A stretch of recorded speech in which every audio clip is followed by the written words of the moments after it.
Hey everyone. So I don't have much to do for content wise right now as I'm waiting for a bunch of stuff to arrive in the mail. So I thought I would make a quick video on the Blitzway 1/6 scale Ecto one, the 84 version from the original film. Um, as everyone knows, this is a great replica. This is a great model. But it doesn't come without its flaws, like everything. Um, so I just wanted to make a video pointing some of those out that you may not be aware of. So one thing, which to me is the biggest thing, and just looking at it, it's probably something you don't notice right off the bat. But what they've done, and this is my biggest pet peeve with this car, is you can tell the line here for the windows and for the doors, how it goes up and curves like this, up, like you can tell there's a big curve right here. That's not supposed to be like that. And what that's doing is it's actually making the doors too wide, and it's making these windows way too short here. These windows should come down a lot more and be a lot more thicker, and they should be straight all along. You know what I'm saying? Like this line should be perfectly straight. It shouldn't curve up like that. And these windows should be a lot wider, all the way down. And then it does get smaller for the back window.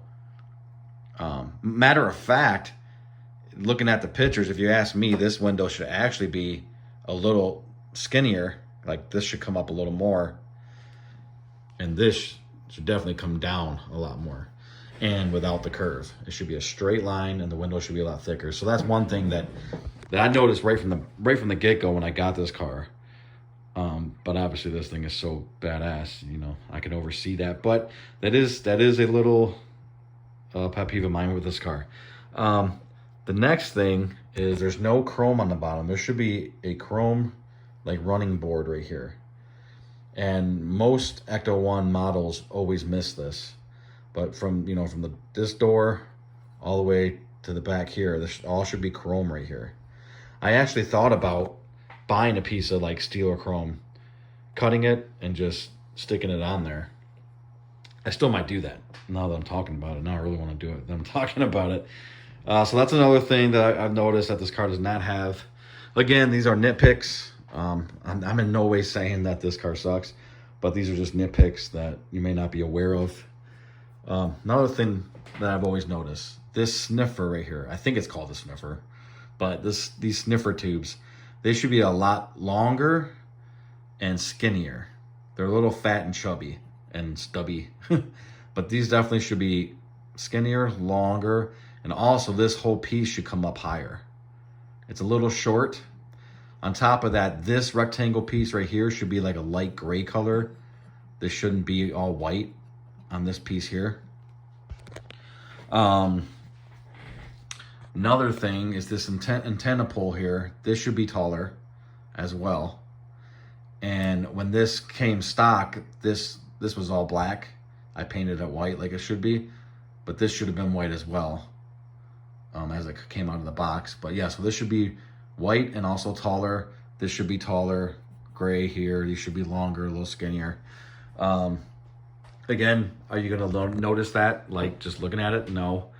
To be honest with you, I did notice the two biggest things I noticed the most is the windows not being wide enough, and also with this curve here, and then these should be longer and skinnier. That's something that does catch my eye right off the bat. It always has. But another thing is it doesn't come with these cables, these black cables that you see. I added all the black cables. I drew a hole in here, adding that cable up into there. But that's not like a default or anything, but it didn't come with those cables. So I added some cables, and there are some more little black cables and stuff, and I might actually throw a couple mini cable ties on here like it's supposed to be. Another thing is, again, nitpicking, guys, nitpicking, but these stand holders, whatever you want to call this, these mounts right here, where it's gray, that should be black. I actually might try to paint those. Not now I'm glad I'm making this video because now I'm getting ideas to what to do to this. But I actually might paint these black. So that's supposed to be black, not steel or silver.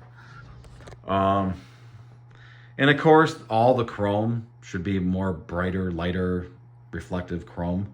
They went with these like this matte look, which works for this car and it works for the scale. That's not nothing I'm complaining about. I think it actually looks good, but technically it should be a brighter, like a real chrome color. I think that's it that I can think of off the top of my head. These lights are a little wide. These blue lights should be a little bit skinnier. I think they come out a little too wide. Other than that, I think that's it. Oh, also this fin. See how this is like a very gradual curve right here? This should be a lot more of a like up and then a hard angle, almost like another point right here, like right here. But that's just like a nice little. So it's almost looked like they added some subtle curves to the entire car to make it more. I don't know, but these are things that once you see them, you can't unsee them. And again, the biggest thing for me is how this curves up, and these windows are way too skinny. They should be much wider and wider all throughout the whole side. And then again, that sniffer. So I'm repeating myself. All right, guys, just want a quick video on the imperfections of the 1/6 scale Blitzway Ecto 1. I am still waiting for the afterlife to be shipped. Have not got a shipping notice for that yet. I got that from Big Bad Toy Store, so I'll probably be the last person to get the afterlife. They're known for getting their stuff late. So, but in anticipation of that car, I thought I'd do another video on the 84 version. So, yeah, guys. So that's my nitpicks on this car. And can't wait to get the afterlife. I'm going to be doing a lot of modification for the afterlife, specifically regarding to weathering. I'm going to weather it a lot more than it is. I do hope that my door stickers come not crooked. The only review I've seen so far from Big Bretta, that this side sticker was super crooked, and hope that's not the case for everybody who is getting theirs. Getting the afterlife version. So, all right, guys, hope you guys are having a great week. I will talk with you later. Thanks.